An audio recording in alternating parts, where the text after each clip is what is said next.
আমরা ২০তম আয়াতে রয়েছি। এখন দ্বিতীয় অনুচ্ছেদে অবস্থান করছি, যেখানে আমরা ইতিহাস থেকে শিক্ষা গ্রহণ করব। ৩ জন রাসূল এসেছিলেন একই জাতির প্রতি, আর এখানে একটি বিতর্ক চলমান রয়েছে। স্পষ্টতই ওই লোকগুলো ছিল গোয়ার স্বভাবের এবং তারা তাদের অবস্থান থেকে সরে আসবে না। তারা তাদের অবস্থানের যৌক্তিকতা নিরূপণ করার জন্য চরম মূর্খতাপূর্ণ অজুহাত হাজির করবে, যেমন ইমানদারদেরকে অভিশপ্ত আখ্যায়িত করা।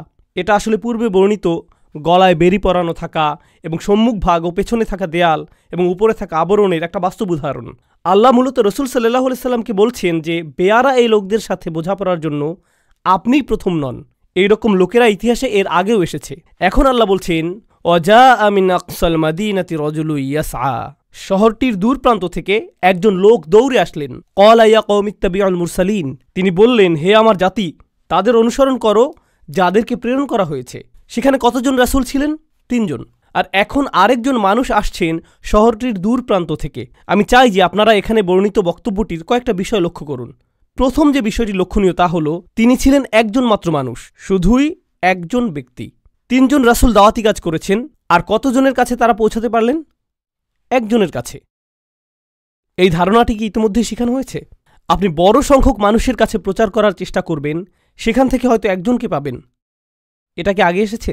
ইন্নামা তুনদিরু মান ইত্তাবা যিকরা ওয়া খাশিয়ার রহমান বিল গায়ব ফাবাশশিরহু বিমাগফিরাতিন ওয়া আজরিন কারীম।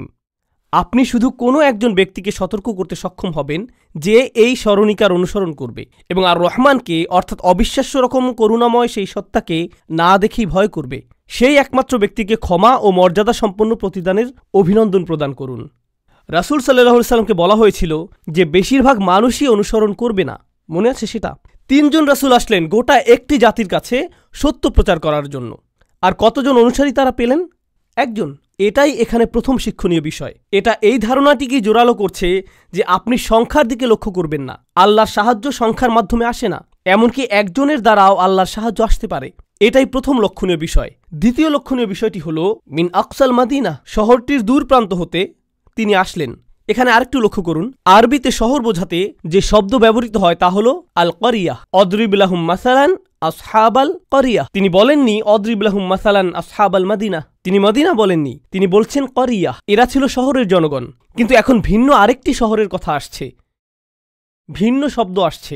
এখানে যদি একই শব্দ আসতো তাহলে একই শহরের কথা বোঝাতো।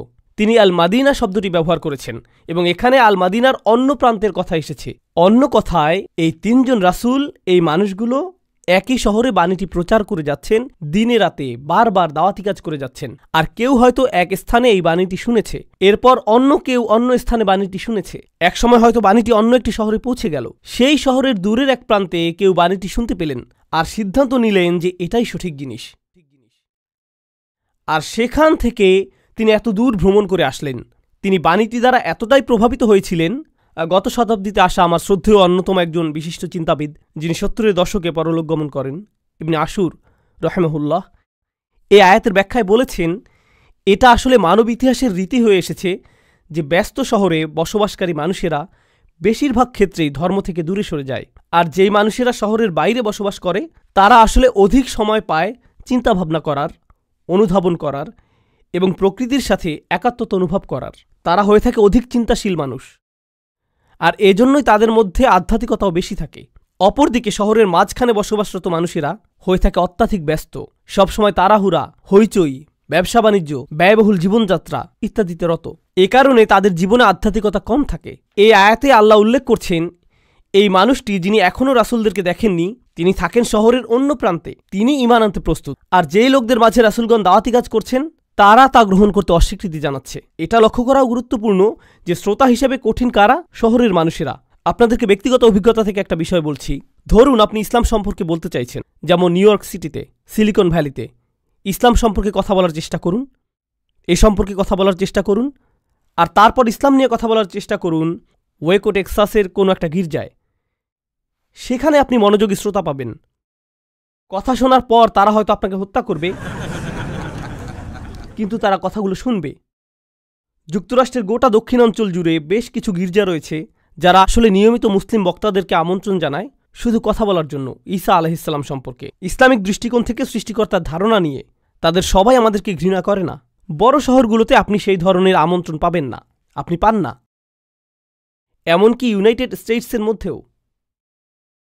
প্রসঙ্গক্রমে সবচেয়ে জঘন্য সামাজিক ব্যাধিগুলো যা আমাদের সমাজকে সংক্রমিত করে চলছে, সেগুলো আপনি কোথায় পাবেন? শহরগুলোতে। আর এটা অবিশ্বাস্য যে এমন জায়গা যেখানে রাসূল পাঠালে তারা সহজলভ্য অনুসারী পেতেন, যেখানে মানুষ ইতিমধ্যে আধ্যাত্মিক, চিন্তাশীল, প্রকৃতির স্পর্শধন্য, আল্লাহ তাদেরকে সেখানে পাঠাতে পারতেন। তা না করে আল্লাহ সর্বদা রাসূলদেরকে প্রেরণ করলেন শহরে। আল্লাহ মুসা আলাইহিসসালামকে তার সময়কার সবচেয়ে উন্নত শহরটিতে প্রেরণ করেছিলেন। গোটা আরব অঞ্চলের মধ্যে কেন্দ্রীয় শহর ছিল মক্কা। জঘন্যতম সামাজিক ব্যাধিগুলো ছিল মক্কাতেই। মদিনাতে বরং অধিকতর ভালো মানুষরাই থাকত, এমনকি এখনও আছে। এটা অসাধারণ।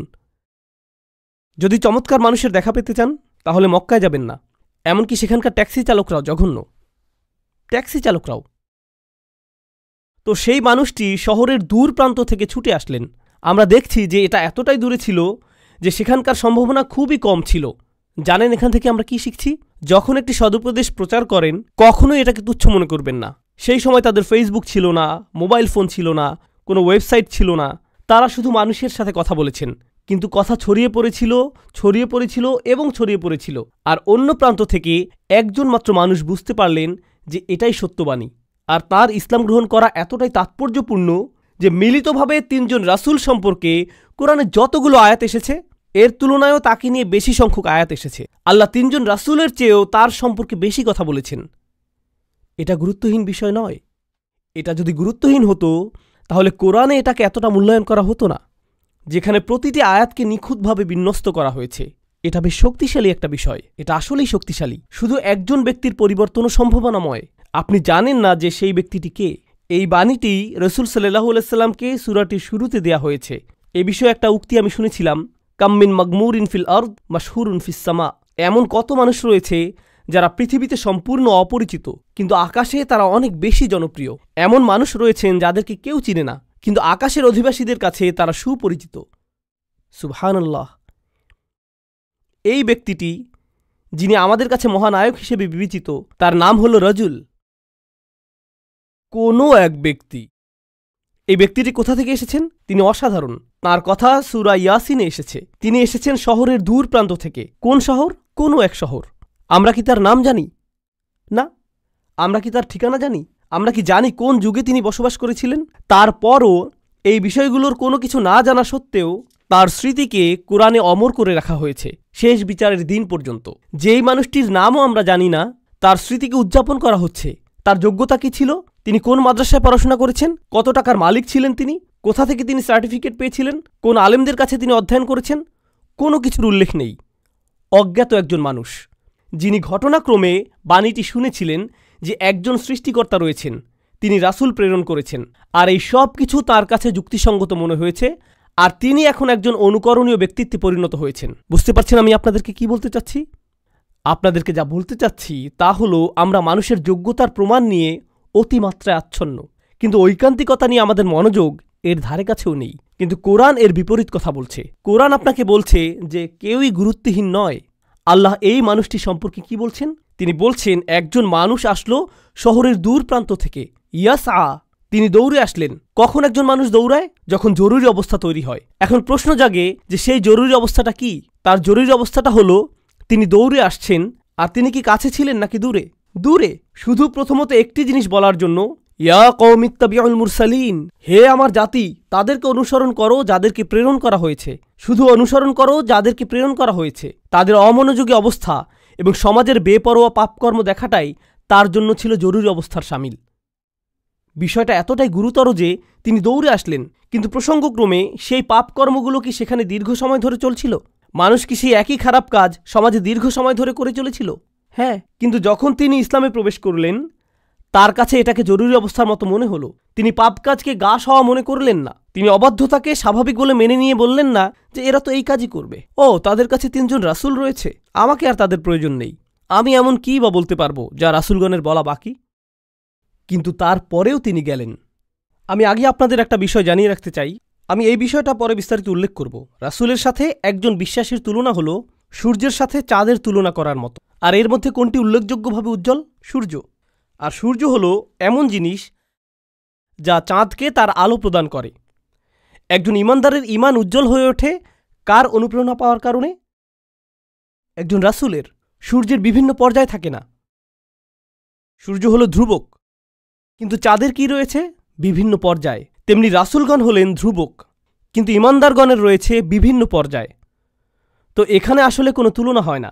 সূর্যের রয়েছে তার নিজের স্থান, আর চাঁদের রয়েছে তার স্থান। যদিও রাসূলগণ তাদের দায়িত্ব পালন করেছেন, এর অর্থ এটা নয় যে আপনি আপনার দায়িত্ব থেকে অব্যাহতি পেয়ে গিয়েছেন। তিনি শহরের দূর প্রান্ত থেকে ছুটে এসেছিলেন, কারণ তিনি তার দায়িত্ব অনুভব করেছিলেন।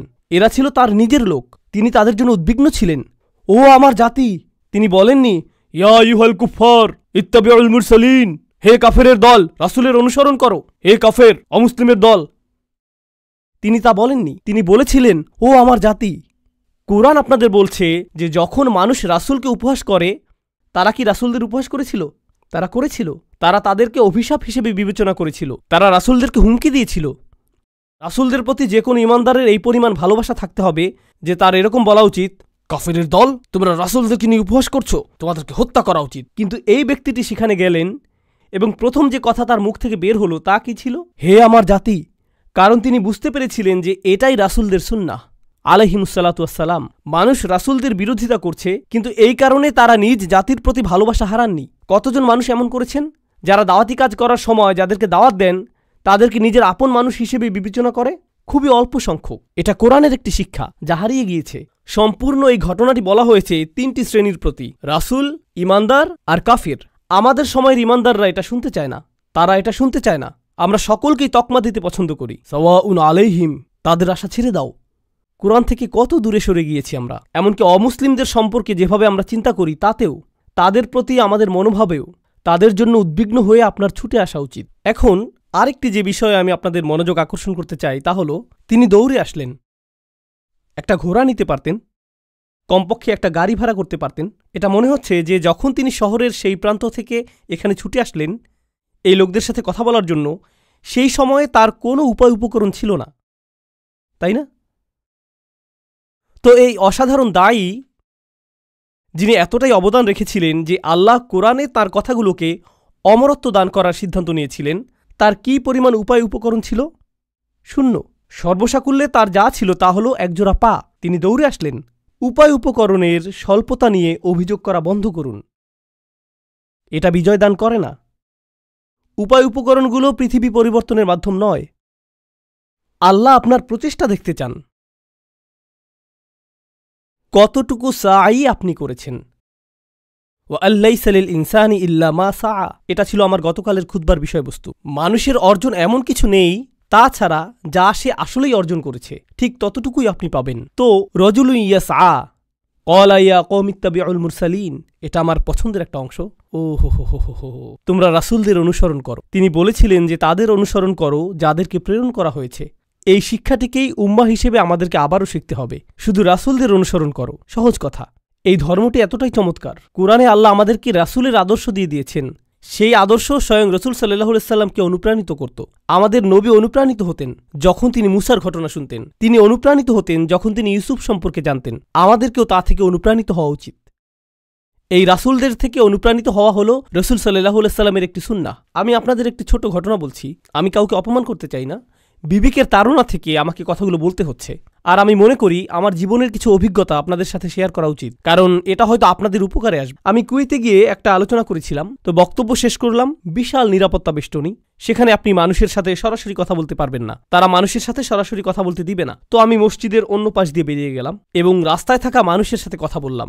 তখন এক নারী আমার কাছে আসলেন এবং বললেন, ভাই, মানুষকে আপনার এটা শেখানো উচিত। তার হাতে একটা বই ধরা ছিল। মানুষকে আপনার বলা উচিত যে তাদের সঠিক আকীদা শেখা প্রয়োজন, আর এটা হলো সঠিক আকীদার বই, যাতে মানুষের মনে উলুহিয়াত, রুবুবিয়াত এবং আসমা ও সিফাত সম্পর্কে সঠিক ধারণা থাকে। আমি বললাম, ধন্যবাদ। এটা কোন বই? এটা কি কোরআন? এটা কি কোনো সূরা? না না না, এই বইটিতে রয়েছে এই অধ্যায় এবং এই বিপদগামিতা, যাতে মানুষ লিপ্ত হতে পারে, যে বিষয়গুলো শিরক হিসেবে বিবেচিত। এই বইটি মানুষকে এই ধরনের ভুল করা থেকে রক্ষা করে। আমি বললাম, এটা আসলেই জটিলতাপূর্ণ। আমি শুধু ইসলাম সম্পর্কে অধ্যয়ন করার চেষ্টা করছি। এটা দেখে তো আমিও আতঙ্কিত বোধ করছি। আমার মনে হচ্ছে যে আমিও হয়তো মুশরিক হয়ে গেছি। তিনি বললেন, নোমান ভাই, এটা আসলেই গুরুত্বপূর্ণ। আপনি এগুলো জানেন না? আমি বললাম, না, আমি এগুলো জানি না। আপনি কি এগুলো জানতে চান না? আমি বললাম, না, আমি জানতেও চাই না। কিন্তু আপনি কি সঠিক আকীদার অধিকারী হতে চান না? আমি বললাম, হ্যাঁ, আমি চাই। সম্ভবত আমার খুঁজে বের করতে হবে যে কোরআনে আল্লাহ কোথায় আকীদার কথা বলেছেন। আমাকে আকীদার আয়াত খুঁজে বের করতে হবে। কিন্তু এরকম কোনো আয়াত নেই, কারণ আকীদা শব্দটাই কোরআনে আসেনি। এই শব্দটা যদি এতটাই গুরুত্বপূর্ণ হতো তাহলে এটা কোরআনে থাকতো।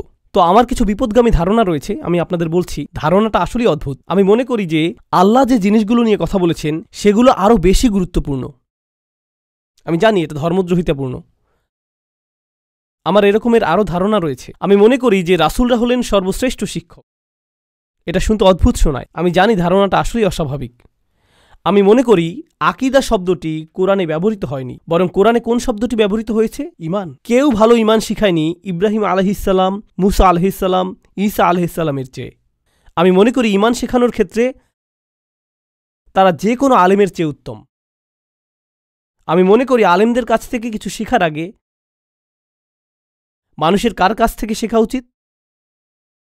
রাসূলদের থেকে। হে আমার জাতি, রাসূলদের অনুসরণ করো যাদেরকে প্রেরণ করা হয়েছে। আর যখন আমি ইব্রাহিম আলাইহিসসালামকে নিয়ে অধ্যয়ন করি, তিনি শুধু বলেছেন সূর্য স্রষ্টা হতে পারে না, চাঁদ স্রষ্টা হতে পারে না, তারকা স্রষ্টা হতে পারে না, আমি আমার মুখ ফিরিয়ে নিলাম এমন সত্তার দিকে যিনি সকল কিছু সৃষ্টি করেছেন।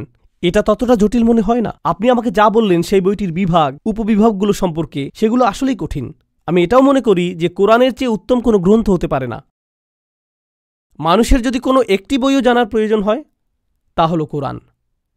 আমি জানি এটা অদ্ভুত শোনাচ্ছে, কিন্তু আমি মনে করি যে এর রচয়িতা হলেন সর্বশ্রেষ্ঠ।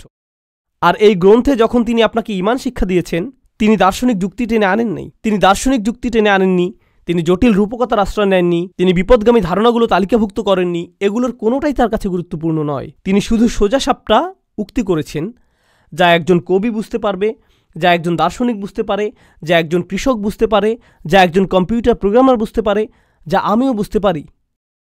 এটা সহজ, যা যে কোনো মানুষ বুঝতে পারে। কেন আমাদেরকে এই পরিভাষাগুলো জটিলতাপূর্ণ করতে হবে? কেন আমাদেরকে এই আলোচনাকে জটিলতাপূর্ণ করতে হবে? যখন আল্লাহর রাসূলদের তাদের সকলেরই অন্যতম মহান এক সুন্নাহ ছিল, তাদের অন্যতম একটি আদর্শ ছিল আল বালাগুল মুবিন। তারা এমনভাবে বাণীটি প্রচার করতেন যা আপনার হৃদয়ে প্রবেশ করে, আর তারা মিথ্যা থেকে সত্যকে পৃথক করতেন। এটা সরল, এটা জটিল নয়। আমরাই জটিল করেছি, তাই না? আমরা ইসলাম সম্পর্কিত আলোচনাকে পরিণত করেছি মানুষের দ্বারা রচিত বইয়ের আলোচনায়। সেই বইগুলোই হয়ে গেছে ইসলাম। আর একমাত্র কিতাব যেটা এখন আর মনোযোগ আকর্ষণ করে না, তা কোনটা? কোরআন।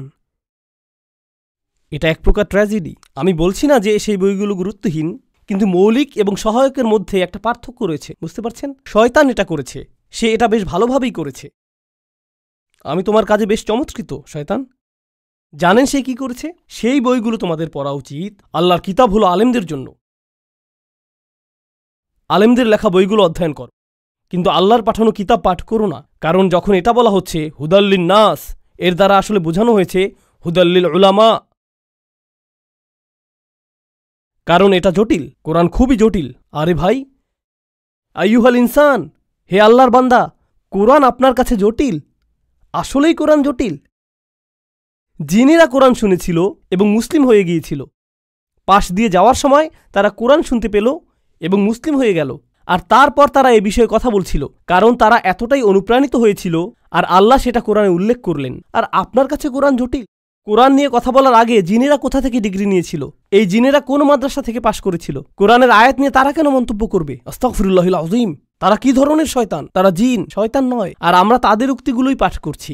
আল্লাহর বাণী থেকে মানুষকে দূরে রাখতে আমরা পছন্দ করি। হ্যাঁ, আমি স্বীকার করি যে আপনার সম্ভাবনা রয়েছে ভুল ব্যাখ্যা করার অথবা ভুল সিদ্ধান্তে উপনীত হওয়ার, কিন্তু জ্ঞানের পথের এই যাত্রা যতক্ষণ পর্যন্ত এতে আন্তরিকতা থাকে, ফাসআলু আহলায যিকরি ইন কুনতুম লা তা'লামুন, এমন ব্যক্তিকে জিজ্ঞেস করো যে তোমার চেয়ে বেশি স্মরণ করে, যে আত্মস্থ করার চেষ্টা করে। জ্ঞানের পথে এটাই প্রত্যেকটি মানুষের যাত্রা।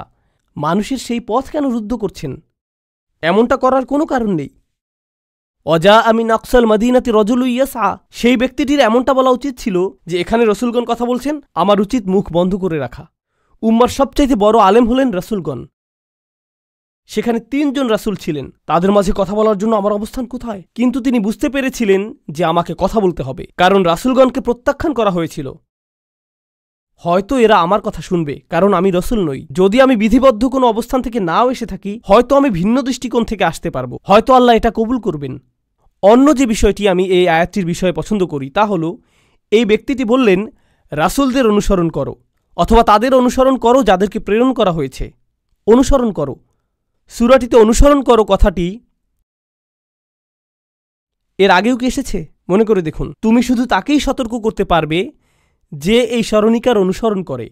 ইন্নামা তুনদিরু মানিত্তাবা'আ যিকরা। এখানে এই ব্যক্তিটি বলছে ইত্তাবিউল মুরসালিন, একই শব্দ। এটা দুর্ঘটনাবশত আসেনি। আল্লাহ বলেছেন কোনো এক স্থানে হয়তো কেউ একজন ঈমান আনবে, সে মুসলিম হয়ে যাবে, তার হৃদয়ে ঈমান জেগে উঠবে, তার ভিতরে কোনো পরিবর্তন ঘটবে। তোমরা হয়তো বুঝতেও পারবে না যে তার ভিতরে নীরবে কি পরিবর্তন ঘটে যাচ্ছে। আশা ছেড়ে দিও না, হয়তো একদিন সেই ব্যক্তি সামনে এসে উপস্থিত হবে এবং ঈমান গ্রহণ করবে, তাই না? ঠিক এই ব্যক্তিটির মতো আপনারা কি মনে করেন যে তিনি রাতারাতি ঈমানদার হয়েছেন, নাকি তিনি দীর্ঘ সময় ধরে এটা নিয়ে চিন্তা করেছেন? তিনি অবশ্যই এটা নিয়ে চিন্তা করেছেন আর তারপর সামনে এসেছেন, তাই না? কিন্তু লক্ষ্য করুন কি ঘটছে। প্রথম ক্ষেত্রে একজন ঈমানদার ছিলেন যিনি ঈমান এনেছিলেন গোপনে, কিন্তু দ্বিতীয় ক্ষেত্রে পরে যখন তার উল্লেখ আসলো, তিনি এখন আর গোপনে নেই। তিনি শহরের প্রান্ত থেকে দৌড়ে আসলেন মানুষদের সাথে কথা বলার জন্য এবং প্রকাশ্যে বললেন তোমাদের উচিত রাসূলদের অনুসরণ করা। এর মাধ্যমে তার অবদান তাৎপর্যপূর্ণ হয়ে উঠেছে, তাই না? তো আগের অনুচ্ছেদে এমন একজনের কথা এসেছে যিনি সত্য অনুসরণ করেছেন ভেতরের পরিবর্তনের কারণে, আর এখন এমন একজনের কথা আসলো যিনি ভিতরগত দিক থেকে পরিবর্তিত, আর এখন তিনি অবদান রাখতে আগ্রহী। তো এখানে চলে আসলো ভিতরগত এবং বহির্গত পরিবর্তন, আর উভয় পরিবর্তনে একই সাথে চলতে হবে, একটি অপরটির কাছে নিয়ে যাবে।